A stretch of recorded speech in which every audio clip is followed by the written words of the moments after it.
প্রসঙ্গত আপনাদের অবগতির জন্য বলছি, সহজ কথায় মুসরিফিন হলো যারা সীমার অতিরিক্ত, প্রয়োজন অতিরিক্ত বা মাত্রাতিরিক্ত কিছু করে। ফিরআউনের জন্য এই পরিভাষাটি ব্যবহার করা হয়েছিল। কুরআনে বলা হয়েছে ওয়া আন্নাল মুসরিফিন হুম আসহাবুন নার, এবং সীমা লঙ্ঘনকারীরাই জাহান্নামী। তাই এটা আসলেই কঠিন একটা শব্দ। যারা অতিরিক্ত করে, মাত্রাতিরিক্ত করে, আর বেশি বা অতিরিক্ত করার বিভিন্ন পর্যায় রয়েছে। আল্লাহ তাআলা কোরআনে একজন নবীর উদ্ধৃতি দিয়েছেন যখন তিনি তার সম্প্রদায়কে উদ্দেশ্য করে বলছিলেন ওয়ালা তুতিউ আমরাল মুসরিফিন, এবং তোমরা সীমা লঙ্ঘনকারীদের নির্দেশের আনুগত্য করো না। সুতরাং দেখা যাচ্ছে সীমার অতিরিক্ত করা একটা ঘৃণিত খারাপ গুণ, আর বিষয়টা উপলব্ধি করা গুরুত্বপূর্ণ। আল্লাহ আযজা ওয়া জাল্লা আকাশের বর্ণনা দিতে গিয়ে বলেছেন আস-সামাআ রাফাআহা ওয়া ওয়াদাআল মিজান, অর্থাৎ তিনি আকাশকে সমুন্নত করেছেন আর তাতে তিনি পাল্লা স্থাপন করেছেন, ভারসাম্য স্থাপন করেছেন। মানে হলো পৃথিবী, চন্দ্র, সূর্য সবকিছু তার নির্দিষ্ট জায়গায় ভারসাম্যপূর্ণ উপায়ে স্থাপন করা হয়েছে। দিন রাতের সাথে ব্যালেন্স রক্ষা করে চলে। মহাকাশে যা কিছু আছে কুল্লুন ফি ফালাকি ইয়াসবাহুন, সবাই আপন আপন কক্ষপথে বিচরণ করে। এভাবেই আল্লাহ বিষয়সমূহ পছন্দ করেন। বিভিন্ন জিনিস একে অন্যের সাথে সঙ্গতি এবং ভারসাম্য বজায় রেখে চলুক। সূরা আর রহমানে আল্লাহ এই ব্যাপারটি বর্ণনা করার পর আরো যোগ করেন আল্লাহ তাতাগাউ ফিল মিজান, যাতে তোমরা ভারসাম্য লঙ্ঘন না করো, যাতে তোমরা ভারসাম্য রক্ষা করে চলো এবং কোনো কিছু সীমার অতিরিক্ত বা মাত্রাতিরিক্ত না করো। মহাকাশের সবকিছু ঠিক যেমন একটা ভারসাম্য এবং সমন্বয় বজায় রেখে চলছে, আমাদেরও সবকিছুতে ভারসাম্য বজায় রেখে চলা উচিত। আমাদের ব্যবসা বাণিজ্য, আমাদের চলাফেরা, চিন্তা পদ্ধতি সবকিছুতে ভারসাম্য রক্ষা করে চলা উচিত। সবার আগে চলুন অতিরিক্ত করা বলতে ঠিক কি বোঝায় তা বোঝার চেষ্টা করি। ইসরাফ শব্দের সাধারণ অর্থ হলো প্রয়োজনের অতিরিক্ত করা, মাত্রাতিরিক্ত করা। একটা উদাহরণ দিচ্ছি। রমজানের সময় ইফতার শুরু করার পূর্বে অনেকেই নিজের প্লেটে যত পারেন খাবার নিতে থাকেন। তখন মনে মনে ভাবেন এগুলো শেষ করা কোনো ব্যাপারই না, কিন্তু প্লেটের 25% খাবার শেষ করতেই আপনার পেট ভরে যায়। তাহলে দেখা যাচ্ছে আপনি যতটুকু খেতে পারবেন তার চেয়ে অনেক বেশি নিজের প্লেটে নিয়েছেন, কারণ আপনি ইসরাফে ভুগছেন। যা দরকার তার চাইতেও অনেক বেশি নিচ্ছেন, কারণ আপনার ক্ষুধার অনুভূতির ক্ষতিপূরণ করছেন। খাবারের ইসরাফ যেহেতু অনেক কমন, তাই আরেকটা উদাহরণ দিচ্ছি। যেমন ধরুন, মানুষ বিয়ে বা অন্য কোনো খাবার দাওয়াতে যায়, আর সেখানে হয়তো সারিবদ্ধভাবে সবাইকে খাবার সংগ্রহ করতে হয়, সবাইকে নিজ নিজ প্লেটে খাবার নিতে হয়। তো আপনার হয়তো মুরগির গোশত অনেক পছন্দের, তাই মুরগির গোশতের সামনে গিয়ে যত পারে নিজের প্লেটে পুড়তে থাকেন, কারণ পেছনে লম্বা লাইনের দিকে তাকিয়ে আশঙ্কা করেন যে পরের বার আসলে হয়তো আর পাবেন না। তাই এত বেশি পরিমাণে নিজের প্লেটে নেন, মনে হয় যেন এটা দিয়ে একটা রেস্টুরেন্ট খুলতে পারবেন। আপনি এমনটা করেন কারণ আপনি তখন ইসরাফে ভুগছেন। আপনি সবটা খেতে পারবেন না, তবুও অনেক বেশি আপনার প্লেটে নিয়েছেন। ইসরাফ শুধু প্লেটে অতিরিক্ত খাবার নেয়ার নামই নয়, বরং বেশি খাওয়াটাও ইসরাফ। আপনার পেট ইতিমধ্যেই ভরে গেছে, আপনি তবুও খাচ্ছেন। আপনি সারাক্ষণ কিছু না কিছু চাবাচ্ছেন, শুধু ভোগের উপরে আছেন। খাবারের ক্ষেত্রে আপনার যেটা খাওয়া উচিত নয়, সেটা অনেক বেশি পরিমাণে ভক্ষণ করাটাও ইসরাফ। হ্যাঁ, শরীর ঠিকভাবে কাজ করার জন্য চিনি দরকার, শর্করা দরকার, কিন্তু সবকিছু একটা সহনীয় মাত্রায় থাকতে হবে। এখন আপনি যদি সারাক্ষণ চকলেট বা মিষ্টি জাতীয় খাবার খেতে থাকেন, ঠিক প্রকৃতিতে যেমন ভারসাম্য রয়েছে, ঠিক তেমনি আপনি যদি খাবারের ভারসাম্য বিনষ্ট করেন, একটার চেয়ে অন্যটা বেশি পরিমাণে খান, আপনার শরীরে এর বিরূপ প্রতিক্রিয়া দেখা দিবে।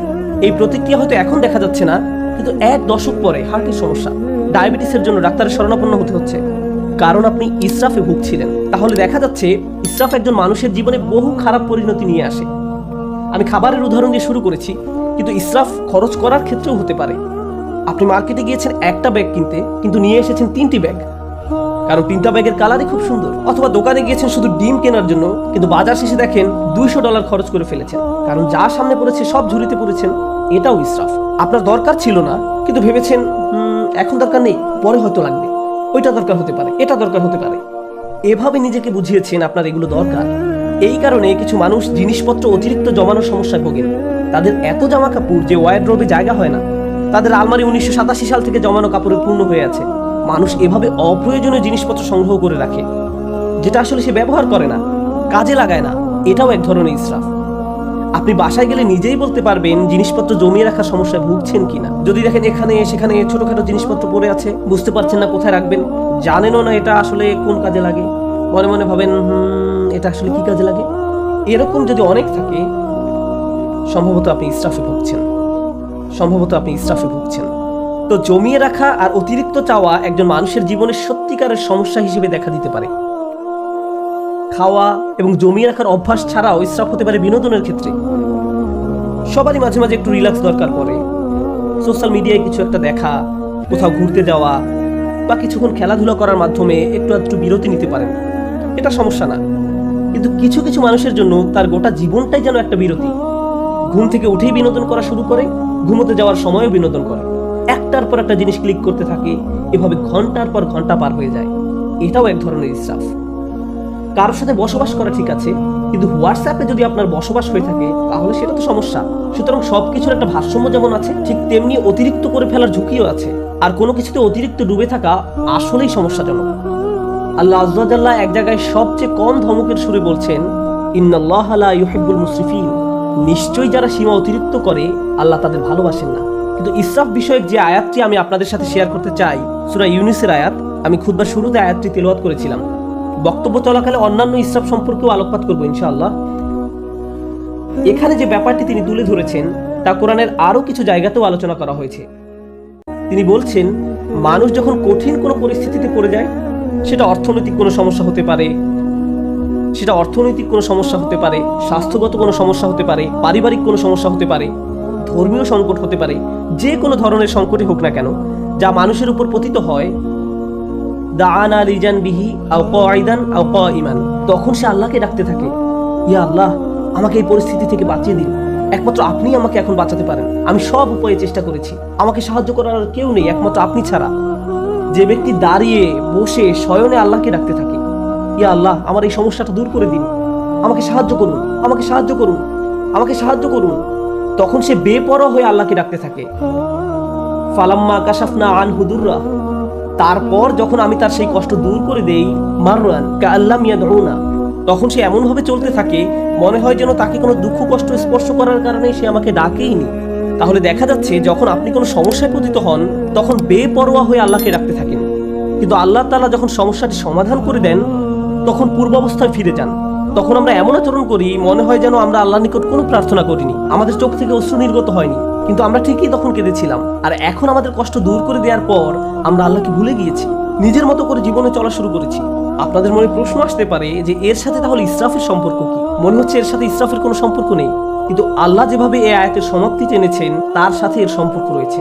কাযালিকা যুয়িনা লিল মুসরিফিনা মা কানু ইয়ামালুন, এভাবেই যারা সীমার অতিরিক্ত করে তাদের জন্য তাদের কাজকর্মগুলোকে চাকচিক্যময় বানিয়ে দেওয়া হয়েছে। এই আয়াতটি আমাদের জীবনের খুবই গোপন একটা বিষয় সম্পর্কে জানান দিচ্ছে। আপনি যদি অমিতব্যয়িতার জিন্দেগি যাপন করেন, সেটা টাকার ক্ষেত্রে হতে পারে, এমন কাজে টাকা ব্যয় করা যেখানে ব্যয় করা উচিত নয়, মাত্রাতিরিক্ত বিনোদন যা সম্পর্কে একটু আগে বলেছি, অতিরিক্ত সামাজিকতা, অর্থাৎ আপনি সব সময় কারো না কারোর সাথে আড্ডা দিয়ে থাকেন, সব সময় বাইরে ঘুরতে যান, বন্ধুদের সাথে মৌজ মাস্তি করতে থাকেন, সব সময় মানুষের সাথে কথা বলে সময় কাটান, ফলে ইবাদত করার যথেষ্ট সময় পান না। আপনি যাই করেন না কেন মাত্রাতিরিক্ত করেন। আপনার জীবনযাপন পদ্ধতি যদি এরকম হয়ে থাকে তাহলে সব সময় বিভিন্ন রকমের সমস্যায় পতিত হবেন, আপনার উপর বিভিন্ন কষ্ট আপতিত হবে। আপনারা যেহেতু পুরুষ, তাই পুরুষদের নিয়ে একটা উদাহরণ দিই। একজন পুরুষ হিসেবে আপনার উপর বিভিন্ন রকমের দায় দায়িত্ব আছে। আপনার বাবা মায়ের প্রতি দায় দায়িত্ব আছে, ভাই বোনের প্রতি দায়িত্ব রয়েছে, আপনার স্ত্রীর প্রতি দায়িত্ব রয়েছে, আপনার সন্তান সন্ততির উপর দায়িত্ব রয়েছে, তার উপর রয়েছে ধর্মীয় দায় দায়িত্ব, চাকরির দায় দায়িত্ব, অর্থনৈতিক দায় দায়িত্ব, বন্ধু বান্ধবের খোঁজ খবর নেয়া, নিজের শরীর ঠিক রাখা সহ নানান রকমের ব্যাপার চারিদিক থেকে প্রতিনিয়ত আপনাকে টানছে। এখন কেউ যদি সিদ্ধান্ত নেয় যে সে সব কিছু ভুলে শুধু তার স্বাস্থ্যের উন্নতি নিয়ে পড়ে থাকবে, পাল্লাটা এখন একদিকে নামিয়ে দিয়েছে, সে হয়তো ভালো স্বাস্থ্য অর্জন করবে ঠিকই, কিন্তু জীবনের অন্যান্য ব্যাপারগুলো তার জন্য নানান রকম সমস্যা বয়ে নিয়ে আসবে। অথবা কেউ বললো আমি শুধু আমার সন্তানদের যত্ন নিব, বাবা মায়ের কথা ভুলে যাব, তাদের কথা ভুলে যান, তাহলেও আপনার জীবনে বহু সমস্যা দেখা দিবে। তাই আমরা যদি একটা ব্যাপারের কুরবানি দিয়ে অন্য ব্যাপারগুলো নিয়ে পড়ে থাকি, সব সময় কিছু না কিছু থাকবে যা আপনার মনোযোগের দাবি জানাবে, যার ভারসাম্য রক্ষা করা প্রয়োজন। প্রতিবার যখন আমরা একটা কিছু অতিরিক্ত পরিমাণে করি, এর মাধ্যমে আমরা আসলে অন্য আরেকটা ব্যাপারকে অগ্রাহ্য করি, বঞ্চিত করি, কিছু একটার অধিকার আমরা অস্বীকার করি। ফলশ্রুতিতে আমাদের জীবন পথে নানান রকম সমস্যা এসে জড়ো হয়। তারপর আমরা আমাদের সমস্যা দূর করে দেওয়ার জন্য আল্লাহর কাছে দোয়া করি। আমরা যখন কোনো কষ্টকর সময় পতিত হই, তখন একটি বিষয় আমরা পরীক্ষা করে দেখতে পারি, কোথায় আমি অতিরিক্ত কিছু করেছি, কোন কাজে আমি বেশি আচ্ছন্ন হয়ে পড়েছিলাম, কোন ব্যাপারটা আমি উপেক্ষা করেছি, আর কোন ব্যাপারটায় আমি অতিরিক্ত মনোযোগ দিয়েছি। আমি কি কোনো কিছুতে বেশি করে ফেলেছি? এজন্যই কি আমি সমস্যায় পড়েছি? যে ভারসাম্য থাকার কথা ছিল সেটা হারিয়ে ফেলার কারণেই কি এমনটা হয়েছে? অতএব এটা আসলে আমাদের ধর্মের অন্যতম একটা মূলনীতি, খুবই শক্তিশালী একটা মূলনীতি। আরেকটা উদাহরণ দিচ্ছি। নিজে নিজে চিন্তা করে দেখুন, আবেগের ক্ষেত্রে অতিরিক্তের সম্ভাবনা রয়েছে। যেমন রাগ হওয়া সাধারণ ব্যাপার, কেউ আপনাকে খারাপ কিছু বললে আপনার রাগ হবে, এটা স্বাভাবিক একটা প্রতিক্রিয়া। এক্ষেত্রে অতিরিক্ত হবে যদি আপনি দিন রাত 24 ঘন্টা মনের মাঝে সেই ক্রোধ পুষে রাখেন, সারাক্ষণ এটা নিয়ে ক্রোধান্বিত থাকেন। একটি পীড়াদায়ক কথা আপনাকে বলা হয়েছিল আর আপনি কিনা সেই একটি কথা নিয়ে পড়ে রয়েছেন। আপনার চিন্তা ভাবনার সবকিছুতেই এটাকে প্রভাব বিস্তার করতে দিয়েছেন। এর ফলে সবকিছুতে আপনার দৃষ্টিভঙ্গি পরিবর্তিত হয়ে গিয়েছে। কোনো কিছুই আপনাকে আর সুখী করে না, ভালো লাগে না। যেসব ব্যাপার আপনাকে কখনোই রাগান্বিত করতো না, সেই ব্যাপারগুলো নিয়েও আপনি রেগে যান। সবকিছুতেই আপনি বিরক্তি প্রকাশ করেন। এমনটি যখন ঘটে তখন আপনার আশেপাশের প্রিয়জনরা এর ফলে কষ্ট পায়। সুতরাং ধারাবাহিক একটা প্রতিক্রিয়া শুরু হয় এবং আপনি নিজেই একটা কষ্টে পতিত হন। কারণ একটা অনুভূতির ক্ষেত্রে আপনি ইসরাফ করেছেন, অনেক দূরে চলে গিয়েছেন। অন্য অনুভূতির ক্ষেত্রেও একই ব্যাপার ঘটেছে। যেমন মজা করা, কৌতুক করা বা মজা করা স্বাভাবিক আচরণ, কিন্তু আপনি যদি সারাক্ষণ হাসি ঠাট্টা করতে থাকেন, সে হয়তো কাউকে মনে কষ্ট দিয়ে বসবেন, কোনো কিছুতেই সিরিয়াস হতে পারবেন না। গুরুত্বপূর্ণ কিছু বলা হলো আর আপনি কিনা এটা নিয়ে মশকরা করতে থাকবেন। এর ফলে আপনি অন্য মানুষদের অনুভূতি উপলব্ধি করতে পারছেন না, তাদের প্রয়োজনটা আপনি বুঝতে পারছেন না। তাহলে ইসরাফ একজন মানুষের জীবনে বহু সমস্যা তৈরি করে। ইসরাফ নিয়ে আমার প্রিয় একটা দোয়া, যেটা সূরা আল ইমরানে এসেছে। আমি বহু কারণে এই দোয়াটি পছন্দ করি। তার একটি কারণ হলো আল্লাহ আযজা ওয়া জাল্লা এমন কিছু মানুষের প্রশংসা করেছেন যারা রাসূলুল্লাহ সাল্লাল্লাহু আলাইহি ওয়াসাল্লামের আগমনের বহু শতাব্দী পূর্বে তাদের নিজেদের নবীর সাথে নিয়ে আল্লাহর রাস্তায় যুদ্ধ করত। সেই মানুষদের নিজেদের নবী ছিল এবং তাদেরকে আল্লাহর রাস্তায় জীবন বিলাতে আহ্বান জানানো হতো। যুদ্ধে যাওয়ার পূর্বে তারা এই দোয়াটি করত, وما كان قولهم إلا أن قالوا রব্বানা ইগফির লানা যুনুবানা ওয়া ইসরাফানা ফি আমরিনা ওয়া সাব্বিত আকদামানা ওয়ানসুরনা আলাল কওমিল কাফিরিন। চারটা বিষয় চেয়ে তারা আল্লাহর নিকট দোয়া করত হাজার হাজার বছর পূর্বে। আল্লাহ দেখলেন এই দোয়াটি এতটাই কালোত্তীর্ণ এবং মূল্যবান যে তিনি দোয়াটিকে কোরআনের অংশ করে দিলেন। প্রথমত আল্লাহর রাস্তায় যুদ্ধ করা এই মানুষগুলো বলতো, হে আল্লাহ, আমাদের পাপগুলো ক্ষমা করে দিন। রব্বানা ইগফির লানা যুনুবানা, রব্বানা ইগফির লানা যুনুবানা, আমাদের ভুলগুলো, আমাদের লজ্জাজনক কাজগুলো ঢেকে দিন। দ্বিতীয়ত ওয়া ইসরাফানা ফি আমরিনা, এবং বিভিন্ন কাজে কর্মে আমাদের যে বাড়াবাড়িগুলো রয়েছে তাও ঢেকে দিন। জীবনের বিভিন্ন ক্ষেত্রে প্রতিটি সিদ্ধান্ত নেওয়ার সময় যে বাড়াবাড়িগুলো করেছি, সীমার অতিরিক্ত যা কিছু করেছি, সেগুলো মাফ করে দিন। তাহলে তারা তাদের পাপগুলোকে একটা সমস্যা হিসেবে দেখলেন এবং কাজে বাড়াবাড়িগুলোকে আরেকটা সমস্যা হিসেবে দেখলেন। জানেন, দিন পালন করার ক্ষেত্রে অতিরিক্ত করার সমস্যা দেখা দিতে পারে। কোরআন আমাদেরকে বলছে লা তাগলু ফি দীনিকুম, তোমরা দিনের ব্যাপারে বাড়াবাড়ি করো না। দিন পালনের ক্ষেত্রে কিভাবে বাড়াবাড়ি হয়? যেমন একজন বলল, আমি কোরআন শিখতে চাই। আমি বললাম, চমৎকার, খুবই খুশি যে তুমি কোরআন শিখতে চাইছো। সে বলল, না, আমি দিনরাত 24 ঘন্টা কোরআন পড়তে চাই। আমি বললাম, একটু থামো, তোমার ফ্যামিলি আছে, তাদের প্রতি তোমার দায়িত্ব কর্তব্য রয়েছে, তোমার চাকরি আছে, তোমাকে তোমার ছেলে মেয়েদের দেখাশোনা করতে হবে, তোমার স্বামী বা স্ত্রীর জন্য সময় ব্যয় করতে হবে। না না, আমি শুধু আল্লাহর কালাম শিখতে চাই, আল্লাহর কালাম আমার জন্য যথেষ্ট, আল্লাহ তাদের দেখাশোনা করবে। আমি বললাম, যে বইটা তুমি সারাদিন পড়ছো সেটাই তোমাকে এই দায়িত্বগুলো পালন করার কথা বলছে। এভাবেও ইসরাফ ঘটে। একবার একদল বোনের সাথে আমার সাক্ষাৎ হয় যারা কোরআন অধ্যয়নে প্রচুর সময় ব্যয় করতেন। তারা দিনে হয়তো 16-17 ঘন্টা সময় ব্যয় করতেন কোরআন অধ্যয়নে। সে সময় দারুণ একটা ব্যাপার ঘটে। আমি তাদের উদ্দেশ্যে বক্তব্য দেওয়ার পূর্বে তাদের গ্রুপের একজনের মেয়ে এসে আমার সাথে দেখা করে।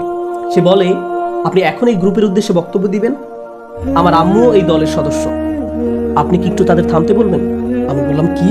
সে বলল, কারণ আমি আমার আম্মুকে খুব মিস করি, তার সাথে আমার খুবই কম দেখা হয়। তিনি সব সময় পড়ালেখা করেন, বাসায় থাকলেও তার কানে হেডফোন থাকে এবং বলেন, আমাকে ডিস্টার্ব করো না। তিনি কোরআনে শব্দ পড়ায়, ব্যাখ্যা পড়ায় সব সময় ব্যস্ত থাকেন।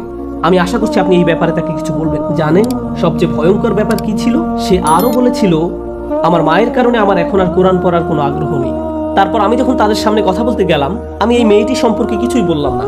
আমি বললাম, চলুন আজকে সবাই মিলে কিছু আয়াত অধ্যয়ন করি। তারপর আমরা কয়েকটি আয়াত পড়লাম। তার মাঝে কয়েকটি আয়াত ছিল, ওয়া ইলাস সামাই কাইফা রুফিআত ওয়া ইলাল জিবালি কাইফা নুসিবাত, এবং আকাশের দিকে কি লক্ষ্য করে দেখো না কিভাবে সেটা উঁচু করা হয়েছে, আর পাহাড়ের দিকে কি দেখো না কিভাবে তা স্থাপন করা হয়েছে। তারপর আমি জিজ্ঞেস করলাম, আপনাদের কে কে এই আয়াতগুলো অধ্যয়ন করেছেন? সবাই হাত তুলল। তারপর বললাম, আপনাদের কে কে পাহাড় পর্বত দেখেছেন? আপনাদের কে কে রাতের আকাশে তারা দেখেন? এমনটা করেছেন কখনো? তারা বলল, না না, আমাদের তো কোরআন পড়তে হবে। কিন্তু সেই কোরআনই তো আপনাদেরকে এসব করতে বলছে। কিন্তু কোরআনেই আফালাম ইয়াসিরু ফিল আরদ, তারা কি জমিনে ভ্রমণ করেনি? তারা কি আল্লাহর সুন্দর সৃষ্টি দেখেনি? আপনারা এই সম্পর্কে পড়তে চান কিন্তু কাজটি করতে চান না। অথচ আল্লাহ বলছেন বাহিরের পৃথিবী দেখার জন্য। অন্য কথা, এমনকি ধর্মীয় কাজে অতিরিক্ত করার সম্ভাবনা থাকে। এটা পরিহাসের ব্যাপার যে মানুষ কোরআন পড়ছে আবার একই সময় কোরআনের নির্দেশনাকে উপেক্ষা করছে, এমনটাও ঘটতে পারে। ইসরাফ আমাদের আবেগের বেলায় ঘটতে পারে। আমি সক্রিয় আবেগ, রাগের ব্যাপারে আগে কথা বলেছিলাম। ইসরাফ কিন্তু নিষ্ক্রিয় আবেগ, যেমন চুপ থাকার ক্ষেত্রেও ঘটতে পারে। যেমন ধরুন, কেউ হয়তো আপনার প্রতি বা আপনার পরিবারের কারো প্রতি অন্যায় করেছে, তখন আপনি ভাবলেন আমার ধৈর্য ধারণ করা উচিত, চুপ থাকা উচিত। এখন আপনার এই চুপ থাকার কারণে অন্যায়কারী একটার পর একটা অন্যায় করেই যাচ্ছে। আপনি ভাবছেন আমার ধৈর্যের পরীক্ষা হচ্ছে, আমাকে আরো বেশি চুপ থাকতে হবে। আপনার এই চুপ থাকার কারণে অন্যায় করার পরিমাণ এখন আরো 10 গুণ বৃদ্ধি পেয়েছে। আপনি এখানে ইসরাফ করেছেন। আপনার চিৎকার চেঁচামেচি করার দরকার নেই, আবার ব্যাপারটা নিয়ে অজ্ঞ থাকারও কথা নয়। আপনার তো অন্তত পক্ষে সত্যটা মুখ দিয়ে বলার দরকার ছিল, কালোকে কালো বলার দরকার ছিল, যা সত্যি তা বলা উচিত ছিল। ওয়াতাওয়াসাউ বিল হক বলতে তো এটাই বোঝায়, তারা একে অন্যকে সত্যের উপদেশ দেয়। বিষয়টা যেমন তাকে তেমনই বলা উচিত ছিল। যদি অন্যায় হয়ে থাকে, অন্যায় বলতে হবে, সরি মা, এটা ঠিক নয়, সরি বাবা, এটা ভুল, সরি আমার স্বামী বা স্ত্রী, তুমি ঠিক কাজ করোনি। অন্যায় করলে বলতে হবে। আপনি যদি এই কাজটি না করেন, তাহলে আপনি নিজের বিরুদ্ধে ইসরাফ করলেন বা অন্য কারো বিরুদ্ধে করলেন। তাহলে দেখা যাচ্ছে স্থান, কাল, পাত্র ভেদে ইসরাফ বিভিন্নভাবে প্রকাশ পেতে পারে। আমি আপনাদের সকল ক্ষেত্রের উদাহরণ দিতে পারবো না। আপনাকে আপনার নিজের জীবনের দিকে সতর্ক দৃষ্টি ফেলতে হবে। কোথায় আমি অনেক বেশি করছি আর কোথায় আমি যথেষ্ট পরিমাণ করছি না, কোন জায়গা থেকে আমি ফোকাস কমিয়ে ফেলেছি। এমনকি ভালোবাসার ক্ষেত্রেও ইসরাফ করতে পারে। আপনি কাউকে নিয়ে অতিরিক্ত মাত্রায় আচ্ছন্ন হয়ে পড়েন, অতিরিক্ত পরিমাণ ডুবে থাকেন। মা তার সন্তানের প্রতি মাত্রাতিরিক্ত আসক্ত হয়ে পড়ে। সবসময় সে তার ছেলের চিন্তায় মশগুল থাকে। কি করছে এখন, কি খেয়েছো, ভালোভাবে ঘুমিয়েছো, তুমি কি এখনো অফিসে, বাসায় আসবে কখন, বাসায় আসছো না কেন। সারাক্ষণ ছেলের চিন্তা তাকে ব্যস্ত করে রাখে। কোনো মা যদি এমনটা করে, তাহলে সে তার স্বামীর প্রতি কর্তব্য পালন করতে পারবে না। তাহলে সালাতে যেভাবে তার মনোযোগ রাখার কথা ছিল রাখতে পারবে না। তাহলে সে তার নিজের স্বাস্থ্যের যত্ন নেওয়ারও সময় পাবে না। এক্ষেত্রেও আমরা একই পরিণতি দেখতে পাচ্ছি। আপনি যখন একদিকে মাত্রাতিরিক্ত মনোযোগ দিবেন, তখন অন্য দিকগুলোর ভারসাম্য নষ্ট হবে। আর এই ভারসাম্য ঠিক রাখা সহজ ব্যাপার নয়। এজন্যই এই দোয়ার কথাগুলো আসলেই তাৎপর্যপূর্ণ। প্রথমে আমরা আল্লাহর কাছে আমাদের গুনাহ মাফের জন্য দোয়া করছি, তারপর আমরা দোয়া করছি আমাদের কাজকর্মে বাড়াবাড়িগুলো ঢেকে দেওয়ার জন্য। অন্য কথায়, যখনই আপনি কোনো কিছু মাত্রাতিরিক্ত করে ফেলছেন, নিশ্চয়ই এর ফলে অন্য কিছুর ভারসাম্য বিনষ্ট হয়ে গিয়েছে। ওয়াসাব্বিত আকদামানা, আমাদেরকে দৃঢ় পদ রাখুন, আমাদেরকে অবিচল রাখুন। সাব্বিত আকদামানা, পা সুদৃঢ় করুন। আমরা এখান থেকে কি শিখছি? ইসরাফ কি করে? ইসরাফ আপনার জীবনের ভারসাম্য নষ্ট করে ফেলে। আমরা সূরা ইউনূসের অন্য একটি আয়াত শিখেছি, ইসরাফ আমাদের জীবনে নানা রকম সমস্যা নিয়ে আসে।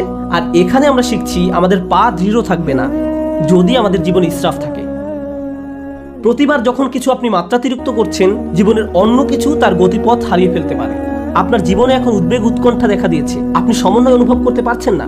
আপনি আপনার অন্তর দিয়ে তা উপলব্ধি করতে পারেন এবং বাইরে থেকেও সঠিক মনে হয়। কিন্তু সবকিছু যখন ভারসাম্য হারিয়ে ফেলে, ঠিকমতো ঘুমাতে পারেন না, মানসিক শান্তি হারিয়ে যায়। আপনার চিন্তা ভাবনার দিকে নজর দিলেই বুঝতে পারবেন ইসরাফ করছেন কিনা। শুধু নিজের চিন্তার দিকে নজর দিলেই। যদি আপনার পা দৃঢ় থাকে এবং যে অবস্থায় আছেন সেখানে যদি নিজেকে নিরাপদ অনুভব করেন, এটা আসলে প্রমাণ করে যে আপনার জীবন থেকে ইসরাফ দূর হয়ে গিয়েছে।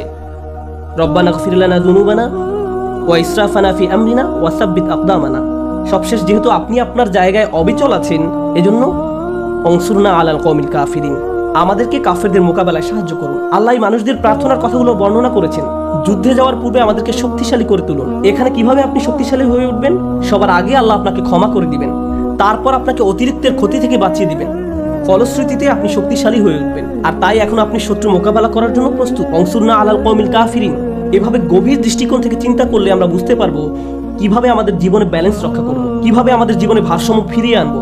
আল্লাহ আযজা ওয়া জাল্লা ইসরাফ সম্পর্কে জিজ্ঞাসা করবেন। আপনাদের কেউ কেউ নিজের ছেলে মেয়েদের ভালোবাসার ক্ষেত্রেও ইসরাফ করেন। আপনি একজনের চেয়ে অন্যজনের প্রতি বেশি ভালোবাসা দেখান। এমনকি আপনি যদি খারাপ ব্যবহার নাও করেন, একজন কাছে আসলে তাকে আদর করে জড়িয়ে ধরেন, চুমু খান, আর অন্যজন কাছে আসলে তাকে দূর থেকে আসসালামু আলাইকুম, তাকে কাছে টেনে নেন না। আপনি তার সাথে খারাপ আচরণ করেননি, কিন্তু তবু এটি ইসরাফ। প্রতিক্রিয়া দেখানোর ক্ষেত্রেও ইসরাফ হতে পারে। একজন বিস্কুট খেলে আপনি তাকে ধমক দিয়ে বলেন, হেই, তোমাকে না বিস্কুট খেতে নিষেধ করেছিলাম। আর অন্যজন খেলে তাকে আদর করে বলেন, ওহো, তুমি কেন বিস্কুট খেয়েছো। এখানেও কিছুটা ইসরাফ হয়ে যাচ্ছে। আপনার এমন আচরণ ভবিষ্যতে দুইজনের মাঝে সমস্যা তৈরি করবে। সে আপনার প্রতি ক্রুদ্ধ হবে না, সে রাগ দেখাবে তার ভাইয়ের প্রতি। তারপর আপনি ভাবেন তারা এভাবে মারামারি করে কেন। তারা পরস্পর মারামারি করছে আপনার ইসরাফের কারণে। আপনি এটা তৈরি করেছেন, আপনি এই সমস্যা তৈরি করেছেন। সুতরাং আমি এবং আপনি যেভাবে চলাফেরা করি, যেভাবে মানুষের সাথে আচার ব্যবহার করি, অন্যদের সাথে আবেগের দিক থেকে যেভাবে আচরণ করি, আমাদের মনের অবস্থা কেমন থাকে, এই সবগুলো বিষয় পুনরায় পরীক্ষা করে দেখতে হবে। যেন আমরা ইসরাফ করা মানুষে পরিণত না হই, কারণ আল্লাহ সুবহানাহু ওয়া তাআলা ইসরাফ করা মানুষদেরকে ভালোবাসেন না। এজন্যই আল্লাহ বলছেন লা তুতিউ আমরাল মুসরিফিন, যারা সীমার অতিরিক্ত করে তাদের সিদ্ধান্তের অনুসরণ করো না। আমরা দোয়া করি আল্লাহ যেন আমাদের সব ধরনের ইসরাফ থেকে দূরে রাখেন এবং আমাদের জীবনের কোন কোন ক্ষেত্রে আমরা ইসরাফ করছি তা যেন শনাক্ত করার তৌফিক দান করেন এবং এর ফলে যেন আমরা একটি ভারসাম্যপূর্ণ জীবন যাপন করতে পারি। আল্লাহ আমাদের সবাইকে যেন দৃঢ়পদ মানুষে পরিণত করেন এবং আমাদের পাপগুলো ক্ষমা করে দেন।